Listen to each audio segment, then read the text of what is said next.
Hello and welcome to the Raising Your Strong-Willed Child Summit.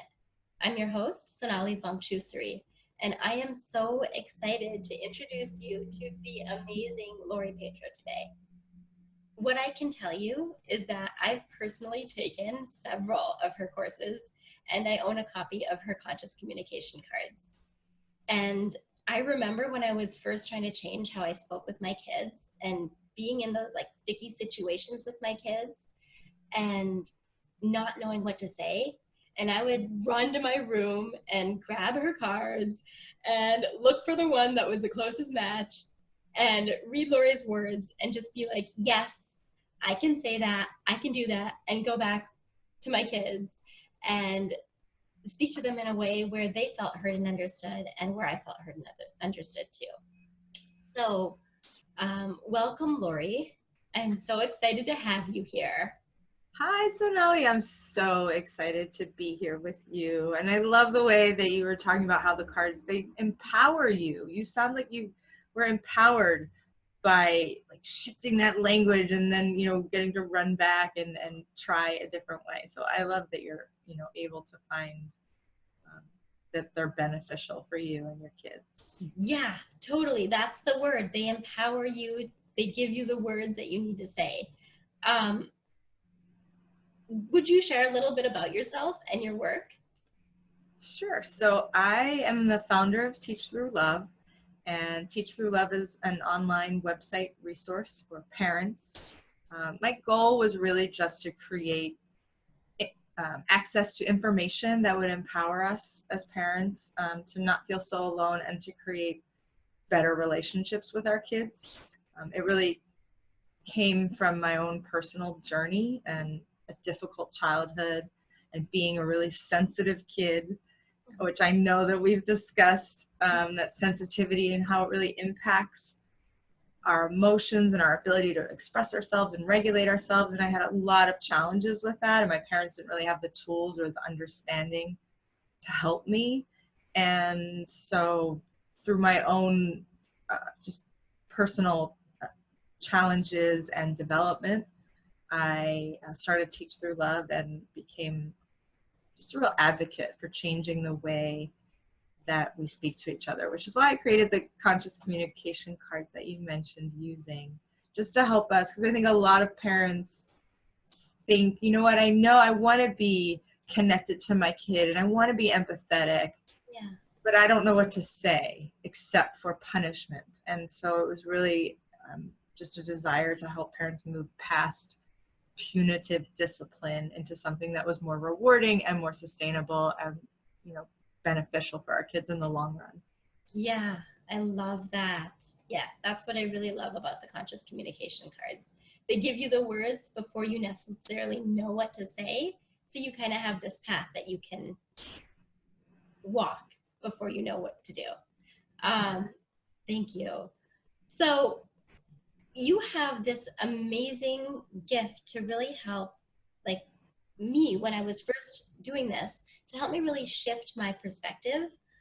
I would often see my son and wonder, why is that such a big deal? Like, he would be upset about something or crying or having a meltdown, and I just couldn't understand why playing music or going outside was upsetting him in that way. And I didn't get it until you explained it with this amazing metaphor that you have, or this amazing analogy. Would you share that with everyone, please?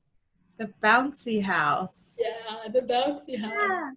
So we've all been to, well, probably many of us, most of us have been to a birthday party with those bouncy houses or a carnival or a fair, and we get in and it's like moving all over and the floor is really unsteady and we're bouncing and people are knocking into us and crashing and it feels really unsteady, right? Can everybody just imagine what it feels like to sort of be in that bouncy house and not being, sturdy on your feet, not, reaching out for someone and then getting knocked off and, or reaching out for mom and then just being completely destabilized and not knowing when we're going to be on solid ground again. That was my way of sharing what it feels like for kids, young children, but especially sensitive children who can be so easily just thrown off balance by everyday things you said, like the music, or too much wind hitting them in the face. And sensitive kids especially have just really exquisitely attuned sensory systems, so they're perceiving more intensely. They perceive and feel emotions more deeply than most people, and they're just taking in so much information that their systems aren't able to process it fast enough. So they're just constantly sort of getting thrown around at the will of their environment or the relational experiences that they're having. And if we're not aware of that, if we're not aware of like that music and how it can be dysregulating to their mind and their body, then we think that, oh, that behavior is because, what, they don't want to follow our rules, or they're just trying to get their way, instead of realizing that their systems are actually dysregulated by being in this state of flux and with this uncertainty all the time. So that was the bouncy house metaphor, to just try to imagine living in a bouncy house and like trying to get your work done. Or as a parent, imagine trying to like cook dinner in a bouncy house, right? You would, like, things would be flying all over. We wouldn't be able to maintain our composure. It would be so frustrating. Yeah. And that's what it can be like for young children who don't have that emotional control, that cognitive control to handle emotions and to handle, conflict or frustration. Yeah, it'd get messy. Messy. Get messy. So, okay, I totally get that, and I get where you're going with it. I'm just thinking, if I were that kid in the bouncy house, I'd be like, yeah, get me out of here. Like, I don't want to be in here. And so I get why, like, my eldest son is then like, I don't want to go outside. I don't want to go meet new people. I don't want to try these activities. So I get where he's coming from now. So now my question to you is, how can I help him through those situations? How can parents help their kids through those types of situations instead of just avoiding them? So this is where the work comes in for us. So we can help kids with this three-pronged approach that I take when we're looking at behavioral challenges. And we want to look, do we want to help this child with a stress challenge? Are they overwhelmed by their sensory system? Is it a relational challenge, a support where we need to come in and really connect and give them that support? Or are they working on a skill that maybe they haven't mastered and it's frustrating for them? Or maybe it's some combination of all of those areas. Mm-hmm. Now, it's with sensitive kids or young children, they're still developing a lot of these abilities. So it's when parents say I want to help them, sometimes they mean I want them to change their behavior right now. How do I help them? Sometimes translates into, how do I get this to stop? Right, make this stop. How do I do so they're no longer sensitive and thrown off balance? What do I do? I don't want them to be like this anymore. How do I help them? Mm-hmm. Where's the off button? Right.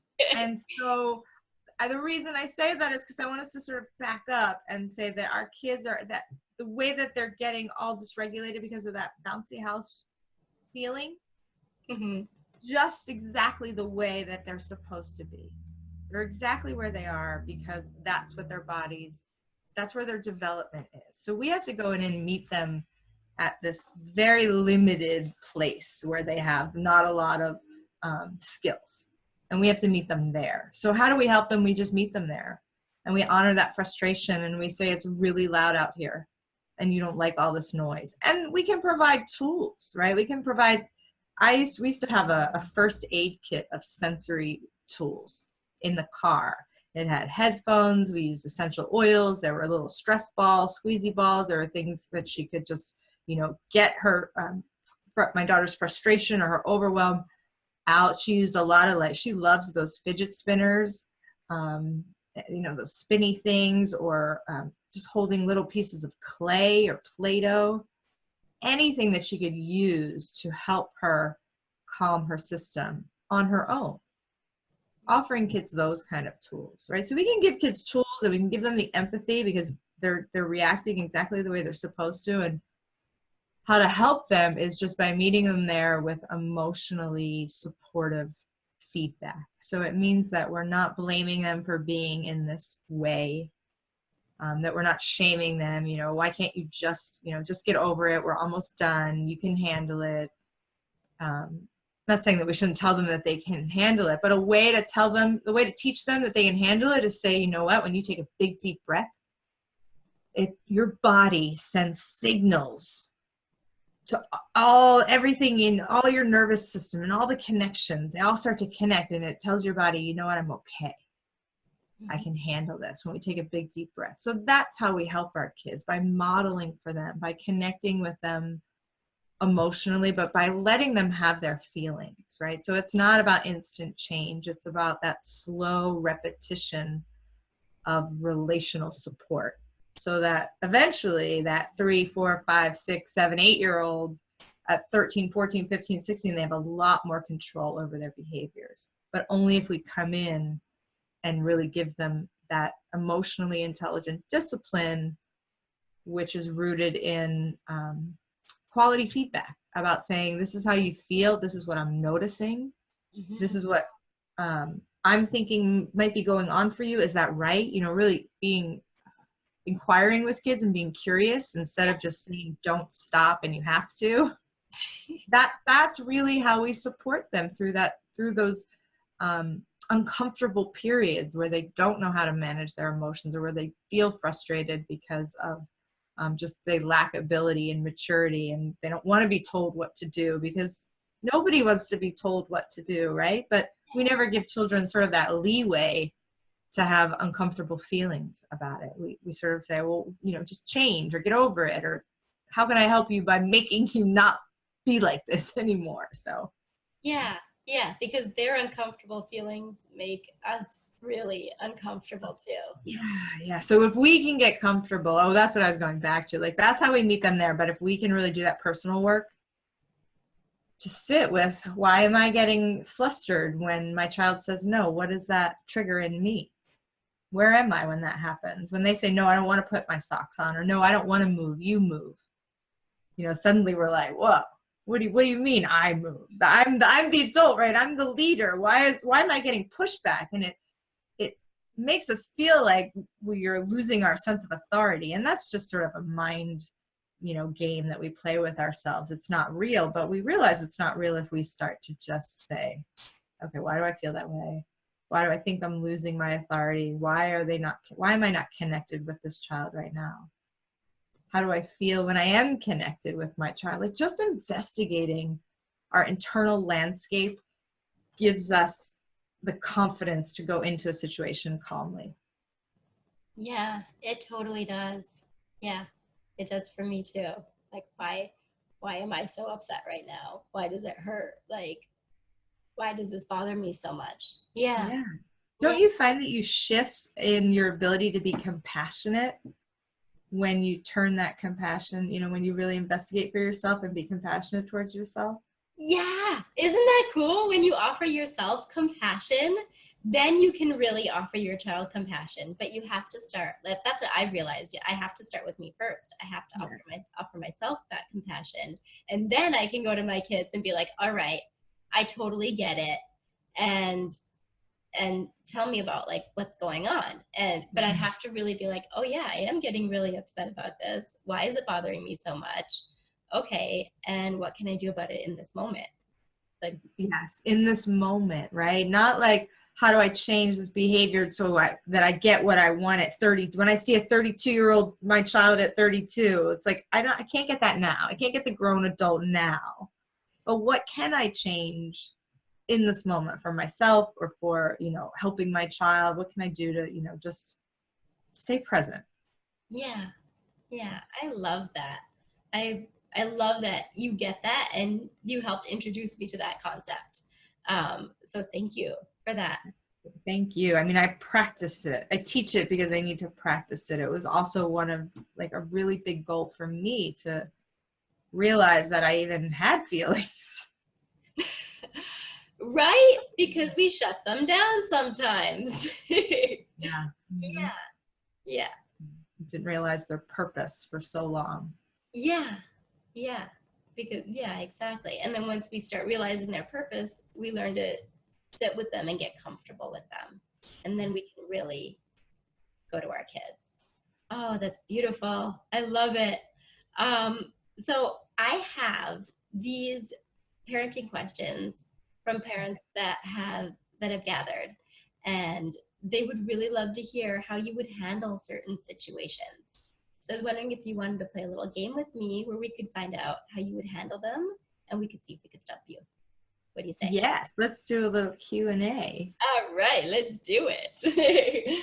Okay, so the first question is from someone in Canada, and she's asking for some ideas on what to say when one of her kids comes home from school and she knows that they've had a rough day and she can't get them to open up about what happened and why that day was so tough. So what do you suggest she could do to connect with her kid? Did we get an age on that child? 12 years old.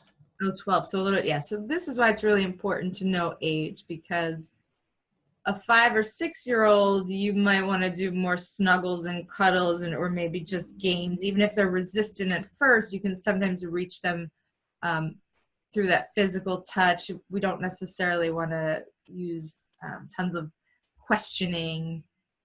But with older children, they have a little bit more ability to verbalize.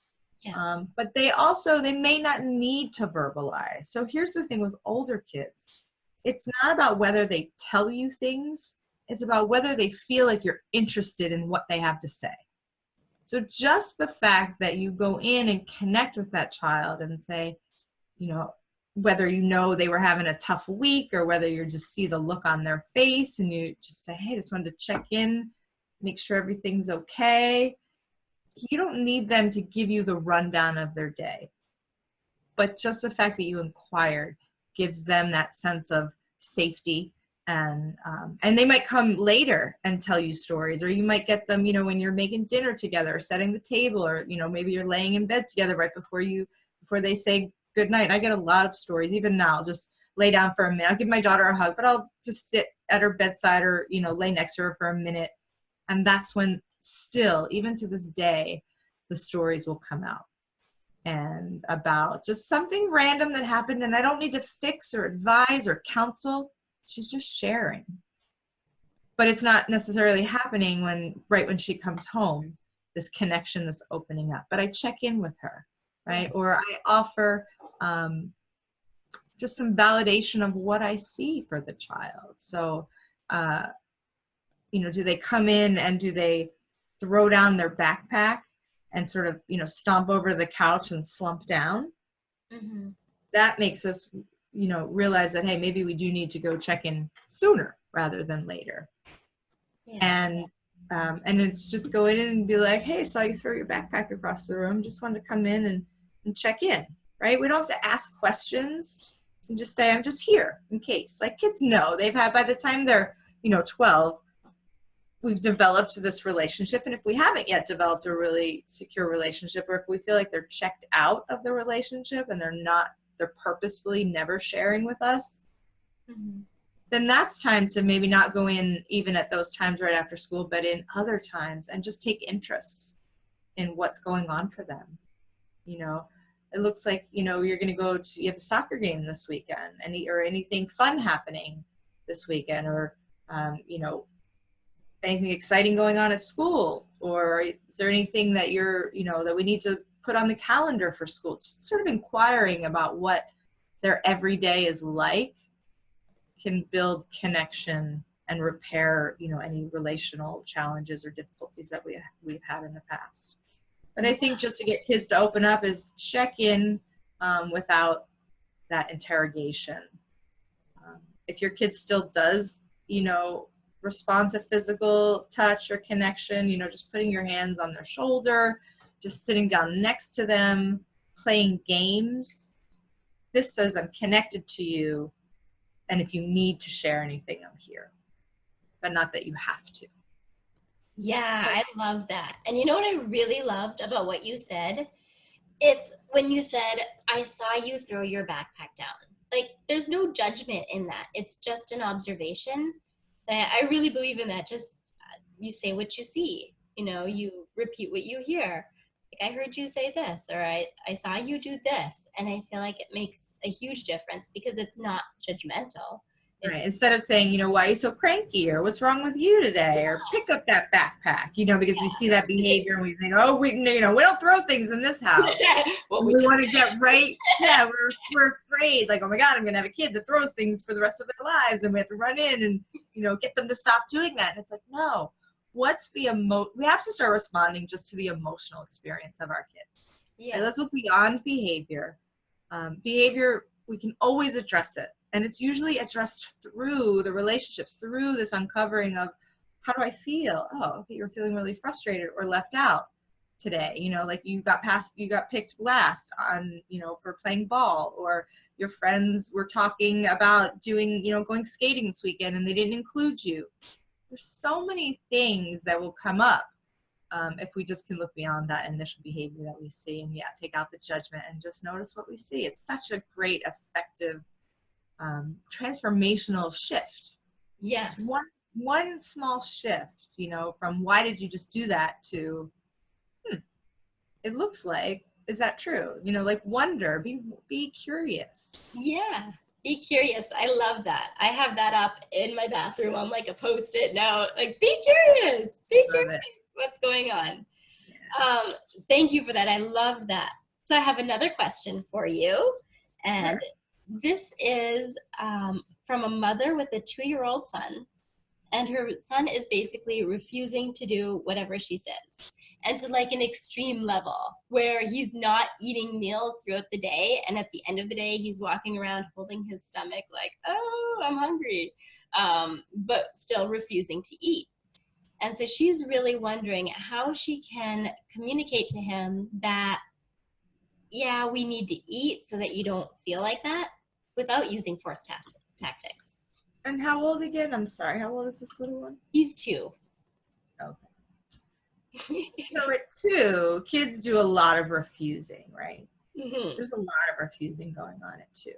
Like, I want that. No, I don't want that. Give me the banana. No, I don't want the banana. It's sort of, there's a lot of this, like, I want this. No, I don't want this. A back and forth. So I think a lot of that, if we can just accept it as developmentally typical, that would help us feel less stress and frustration around the behavior. I mean, if he's really not eating anything or only eating certain foods, I say check with your medical provider, because that can trigger or that can be allergies to certain things that are coming up when kids sort of are only eating certain foods.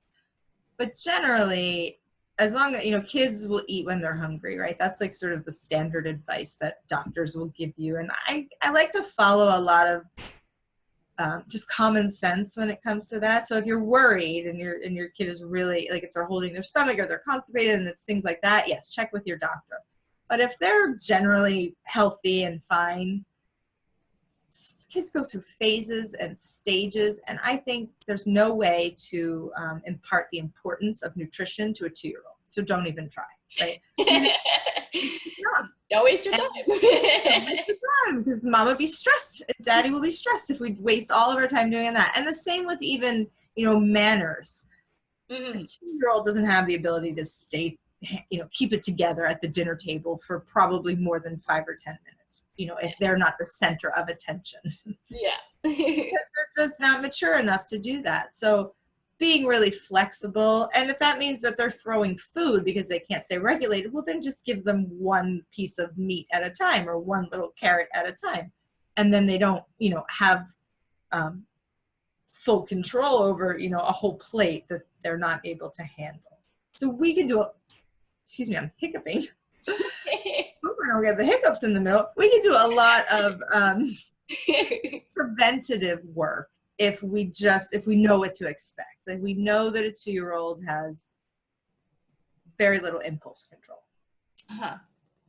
So we don't give them a full cup of milk without a lid. We don't give them a big plate when they're refusing. So I got on to kids that were maybe messing with the mealtime. The kids who are just refusing in general, let them refuse. I mean, again, as long as there's not a medical or health issue, investigate what is it. Like, sometimes it's just I want more choice. I don't have any. A 2-year-old does not get a lot of choice.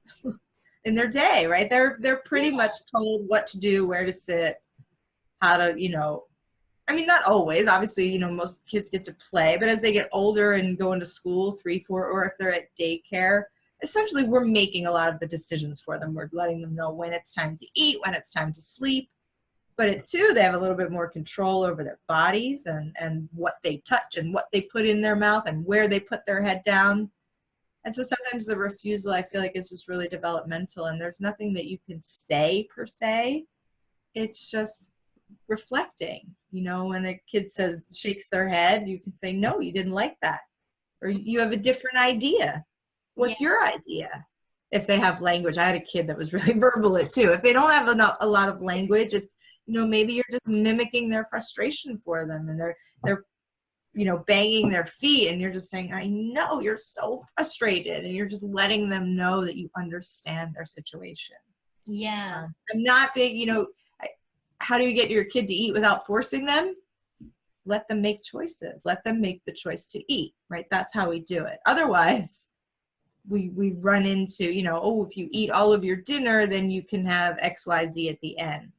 Yeah. But that's just parental convenience, right? That's not actually teaching children about healthy eating habits. Right. It's just saying, here's a shiny object. Do you want to come and get it? So come and eat your food. And also teaches them not to trust their body. Like that. Yeah. What a great point. Absolutely. Yeah.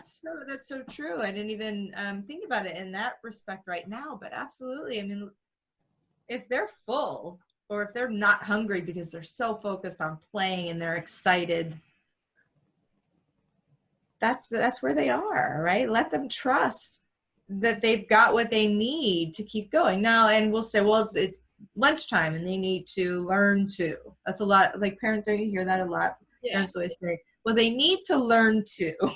It's like, we make good decisions when we feel safe, when things are predictable, when we have choice, when we have autonomy and control over our lives. That's when we make the choices that are acceptable to, to others, but which are good for ourselves based on that trust, right? Based on knowing ourselves and knowing what we need. Yeah. So true. Oh, thank you, Lori. Okay, another one. Haven't stumped you yet. This is from a mother in India with a 3-year-old, and she's concerned about her daughter. Her daughter's super driven and intense in her desires. And in her daughter's mind, there's like a certain way to do things, even though the parents haven't tried pushing that. What happens is that then her daughter gets really frustrated when she tries to do it that way, and it's just not working out for her. And the mom is really wondering, how can she communicate to her child that it's okay, it doesn't have to get done that way, and also how can she help her with that frustration, how to cope with that frustration? So I think communication wise, things we might want to say are like, it's not that big of a deal, or you did great, or look, that's perfect, or you can finish this later, especially if the kid's like, no, I got to get this right, I have to finish, it's not the way I want it. And so we may try to sort of dismiss or minimize those emotions as like, you're bigger than this, don't worry, you can get over it. But what I think we really just need to do is just get right in there and be like, you're so frustrated, this is not turning out the way you wanted. And then stop there. A lot of parents will want to say, but you can, do better, but you can try again later, but it's okay, or whatever that comes after the but leave off the but. Like, let's just say you're so angry that this did not turn out the way that you wanted, that you threw your pencils down. Like maybe it got really extreme and the behavior was something that we were worried about. But helping that child figure out why they're acting that way, why they just threw that down, or why they can't stop. Yeah. You had a very specific idea of how you wanted it to go. You knew what you wanted to happen, and that didn't happen because she's a little bit younger. So right. Adapt your language, obviously, to the age of your child. But just honoring that they don't like what happened, that it was difficult, and that they didn't, it's not perfect. Like they wanted to see it. Instead of saying, it doesn't have to be perfect, nobody's perfect. Just be like, you had this idea of it was going to be perfect, and you were going to have a blue sky in your drawing, and you're going to have this perfect rainbow with a cloud at the end, and it didn't work out, and it got all gray, and you tried to erase it, and it ripped through the paper. You're just naming what's going on. Yeah. It's sort of like sportscasting it for them. So, words. Go ahead. No, it's just giving them the language to talk about, to say what's happening to them. Because instead, when we're in that moment as a 3-year-old, 3-year-olds don't have flexibility. They don't have flexible thinking. They don't realize that, I can get another piece of paper, or I can glue, or I can tape, or I can, draw it again. Or they don't have just that ability to even see past right now. Right now, I wanted it to be this way, and it's not. And so I'm upset because I don't have the ability to see in the future, to predict consequences, or to understand that things change. So when we can verbalize for them, when we connect and we say, I understand you and I validate this for you, without trying to fix it or, help them do it differently. My daughter's a super perfectionist. So I totally understand this one. And it was like, and if she's not finished something, like, don't even try to get her to transition. But sometimes we'd have to. Sometimes we'd have to leave, so she'd have to transition. And it was about me saying, you're not ready to stop, and you don't like it, and maybe, I have to turn off the, the game, or take away whatever she was using to put it away, because we have to leave. Like, it's a non-negotiable boundary that I have to set. And then she maybe gets frustrated and upset and gets, mad or cries. That's the point where we think, oh, they're not getting the limit. They're not accepting it. And that's where we have to remember, this is just part of the process. This is part of at first I felt I had a need to finish for completion, and then I couldn't meet that need. It was interrupted. And so feelings arose from that inability to, gratify what I had going on, what I wanted in that moment. I'm not able to delay it right now. Yeah. I want satisfaction now, right? But it's just letting kids know this is what you wanted. That's okay. You wanted it. You couldn't get it. Right? Not saying it like we're going to say it to them like that, but that's the idea. It's just that you wanted something. It's perfectly valid to want that. And you're frustrated because it didn't happen. Just creating literacy around these kinds of experiences is what will help children develop that mental flexibility, that emotional flexibility that we want to see. But at 3, especially, it's going to be really limited. So that's how I would support, that child, by just naming it. You wanted it to be this way and it didn't work out. My daughter used to give me like exact lines when we were playing. And if I did not say the words, like the line exactly the way it came, like she told me, it was like volcano eruption. Like, oh my God, the world is falling. And I could get really, and probably definitely did at times, could get really frustrated. Like, well, I just said the word, by instead of through. And it was like, why did that matter so much? It doesn't matter why it mattered so much. What mattered was that she didn't have the flexibility to see beyond her idea. You had a different idea than me, or you had an idea. Just that. You had an idea. You had an idea that you really wanted to share, and it's not working out. Maybe we don't. Another thing is, especially when children get older, just as a little added shift, but when they get older, they don't necessarily want us to say how they're feeling or tell them how they're feeling. Maybe we just wonder about it, or it looks like this is maybe upsetting for you. Is that right? That's what I would say to an older child.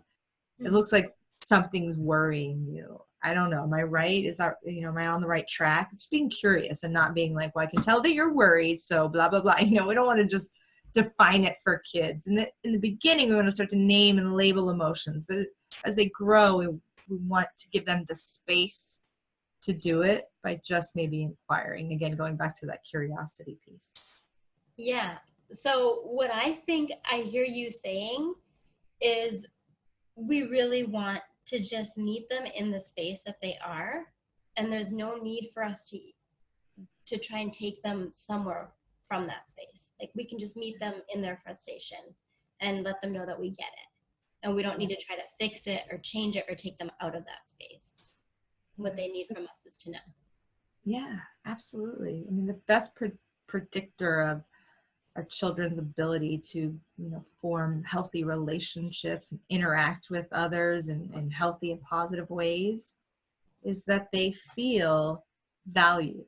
They feel like they belong, and they feel like they have something to offer, and that their feelings are normal, and that everybody has feelings. It's when we go away, when we leave childhood with the idea that feelings are bad, that I have no control over my feelings, that I make everyone upset, I make my teachers or my parents angry.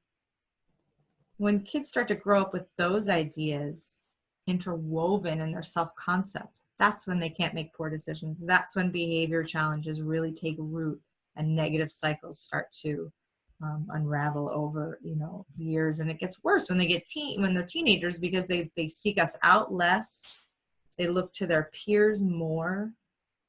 So right there, when they're having those moments, that's where the real discipline work is done, even though we don't necessarily see the actual benefits in behavior until much later. Yeah, that's so true. Okay. Thank you. So I have one more question for you. This one's from me. My middle son, he's 4. He wakes up in the morning and he's super sluggish and grumpy and doesn't really want to get going in his day. And it just drags on for hours. And what I can tell is that I feel like he does really want to connect with me, and I really want to connect with him. But this whole sluggish thing just keeps going on and on. So today, after breakfast, which took 2 hours, I was like, hey, you want to come out with me to go get a coffee? And he wanted to come, but he was just laying on the floor for 20 minutes and not getting dressed. And I'm just wondering, I want to connect with him and have that time with him, but I don't want to sit around waiting for him for forever. So help me out, Lori. So I know this one, I think personally, not because of my child necessarily, although that too, but because of myself. So I do not like to get up in the morning and rush right into activities. And I was just reading, it's so funny, I was just reading an article about introverts. And I don't know if your son is an introvert, but you can answer that for yourself. But it was about how introverted people like to sort of slowly move into their day. I might take 2 hours to meditate, to have breakfast, to get myself ready, to have coffee, to read, emails and all my morning stuff. I really enjoy, I'm not a get up and go to an office 9 to 5 person. I did that in my 20s, and I remember it was suffocatingly awful for me. Just not my rhythm. So every family and every individual is going to have a sort of rhythm to to their day, to their, how they like to experience things. So I think it's really important to sort of get in touch with what your child's rhythm is and then support them there. So if he likes to have lazy mornings, maybe we know that we're going to really encourage that lazy morning and maybe an hour of all of that. And then now at 4, it's not transitions are hard. That's really difficult. But prepping him with these supportive resources just, again, gives them practice so that when they're 5 and 6 and 7 and 12 and 13, they gradually improve their ability to motivate themselves and to get moving. But transitions are hard. Changing clothes takes a lot of mental effort. I feel like a lot of the sluggishness comes from all of the overwhelm about thinking about what it takes just to get ready to go get coffee with mom. So I might have to stop. And it's not, right? It sounds silly, but it's because for us, we're you just put away the blocks, you put your coat on, we jump in the car. Right. But for a young child, for a 4-year-old with very limited, mental faculties, it's like, okay, we have to stop the play, and that's already a little bit overwhelming. I figure out how I get comfortable with not playing and maybe going next. Okay, who's going to be at the coffee shop? What's going to be going on? How long are we going to be there? How long will I have to be in the car? I wonder if I have to wear shoes. Will I get hungry when I'm on the way to the car because I should bring a snack? Should I ask mom for a snack now? Like, this is just an example of the million questions that can go through a child's head when we say, oh, it's time to want to go get coffee with mom? Yeah, and he totally does that. And I'm always like, ah! So talk about bouncy house, right? It's just like, here's a bunch of, and they're not all important, but children don't know how to filter out what's important. They don't have the executive function to take in all that information and filter out only the unimportant details and only keep what is necessary for that. So he's thinking about all of these kinds of things. And then also just shifting, like, how long will it take? Okay, I got to get my shoes on. Where are my shoes? I got to put the right one on. Like, there's just so many steps. Yeah. So how do we support that kid is recognizing that it might take a little bit longer and that this is a process. Did you say that he rejects when you want to connect with him in the morning? Like, rejects the snuggles, or is that enough? Yeah, he does. Like, he'll be sitting there in a chair and I'll be like, I'll go up to him and be like, hey, can I snuggle you? And can I kiss you? I'll be like, good morning. And he'll be like, and they're like, okay, that wasn't the right tone. But, okay, but wait, let's investigate that. Does he push you away, though? Yeah, he kind of pushes me away. He doesn't really want, like, hey, can I just sit next to you? And he's like, no. So he does push me away. So I would really just validate that need for personal space and not take that personally, or like it means that he's, I think when we put words like grumpy, we're assuming a mood based on what we're seeing, right? Mm-hmm. And sometimes it might be true and valid, but sometimes it's just, he's thinking about a lot of things that are going on. He's thinking about his day. And so maybe you investigate, like, I wonder if you're thinking about all the things we could do today or all the things you want to do today. And maybe he's not, maybe he's worrying, but that shifts him into thinking about something different. And if he rejects you, like grunts and stuff like that, I feel like that's really typical and normal. It's if he was like shoving you and breaking down and completely not interacting with you, then I'd be worried, right? Then I'd be like, what's he really struggling with? Right. But some of that, like, you know what, I just need some time in the morning to be by myself and get my thoughts together, and maybe I just want to snuggle and play a game.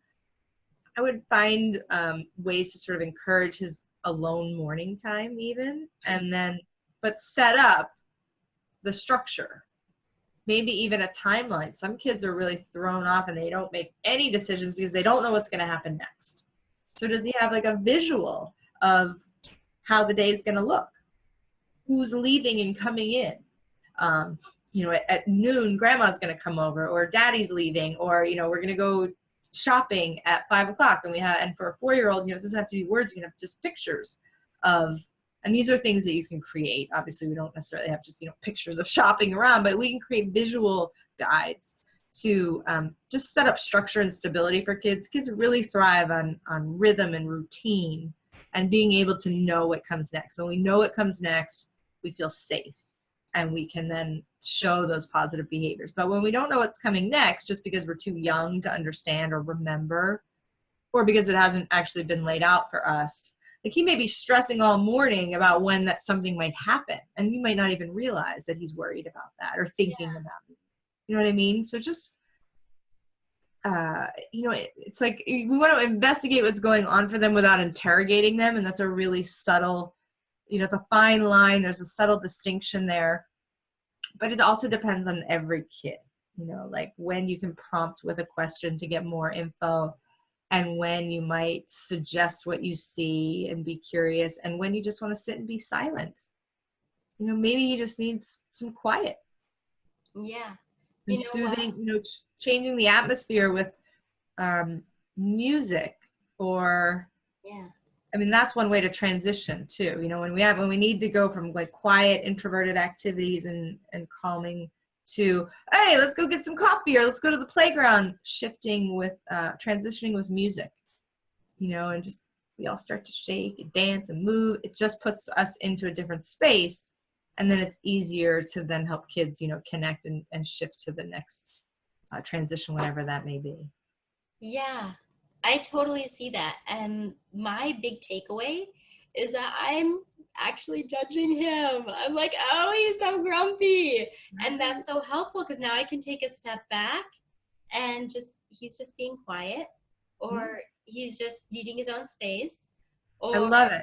yeah, Perfect ways of reframing. You know this. We do a lot of reframing that behavior in classes. So he's enjoying a quiet morning, or he enjoys quiet mornings with little interaction instead of he's so grumpy in the mornings. yeah. Yeah. Oh, great shift. I love it. Yeah, thank you. So I could keep doing this. I need to write this one down and share it with my parent educators, because we're always going through just more. There's always examples, but that was just a really a great one to illustrate shifting from that judgment to non-judgment. Yeah. To just, that's how we help kids, by being, non-judgmental, and by letting them. Now, if it was interrupting the day, if you're not able to, get to school on time or make an appointment, then we have to come in with more support. Like, okay, it looks like your shoes aren't on. We have 5 minutes to leave. Can I help you? Or what do you need to do next? Those are questions that we can sort of prompt them to actually get motivated. Mm-hmm. But in general, if you're having sort of just, a lazy morning, lazy day, just let him really enjoy that. Yeah. Yeah. Oh my goodness. And I like that too, like prompting him too, because sometimes it just happens. But really, I didn't realize I was judging him. But grumpy is a total judgment. So that really helps that he's doing his thing. And even if I can just be like, oh, I notice you pushed me away. Maybe you don't want me here right now.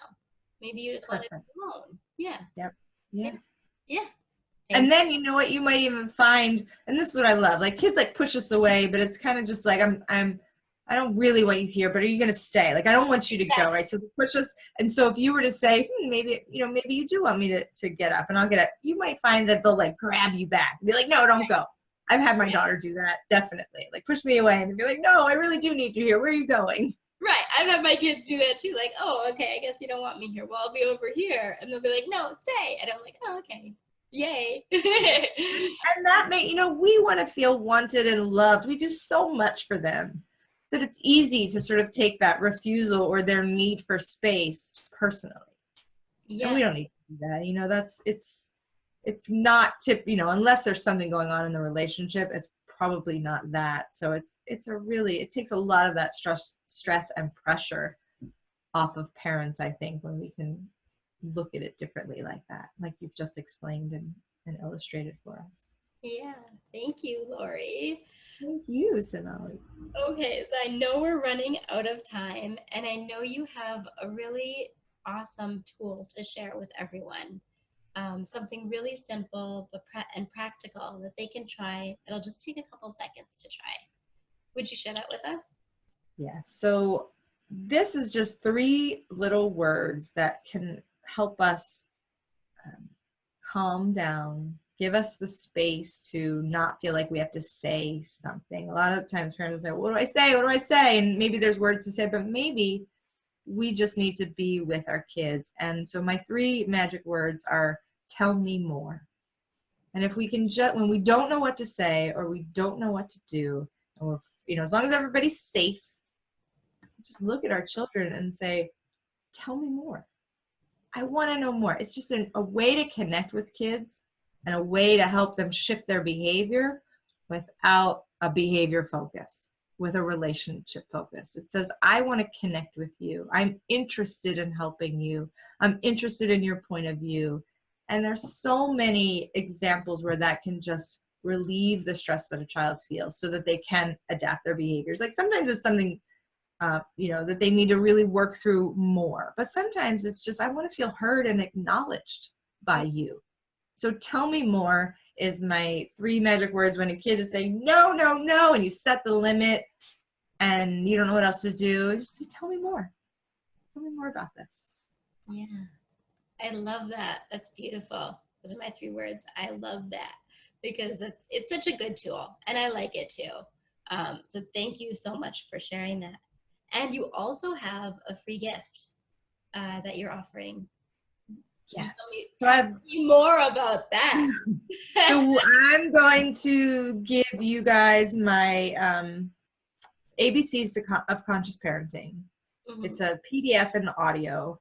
And this just outlines some really simple shifts, the basic shifts that we can make, that we want to focus on when we're shifting from punitive to non-punitive parenting, or from, this punitive discipline to giving kids emotionally intelligent feedback and using discipline that really supports their growth and development. So I have a PDF, and there's an audio class as well, and then a PDF workbook to go through with it. So that's what I'll be sharing with you guys. Yeah. Okay.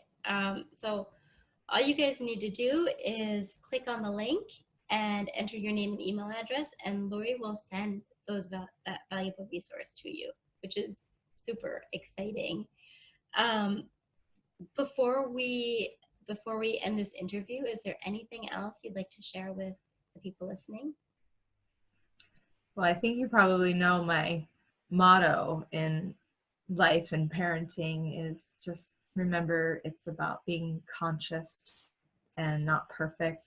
I think that so many parents worry, and we just need to let go of all of that fear that we're doing it wrong, and remember that there's no perfect children, there's no perfect parenting. It's just about, am I conscious, am I present, and am I aware in this moment?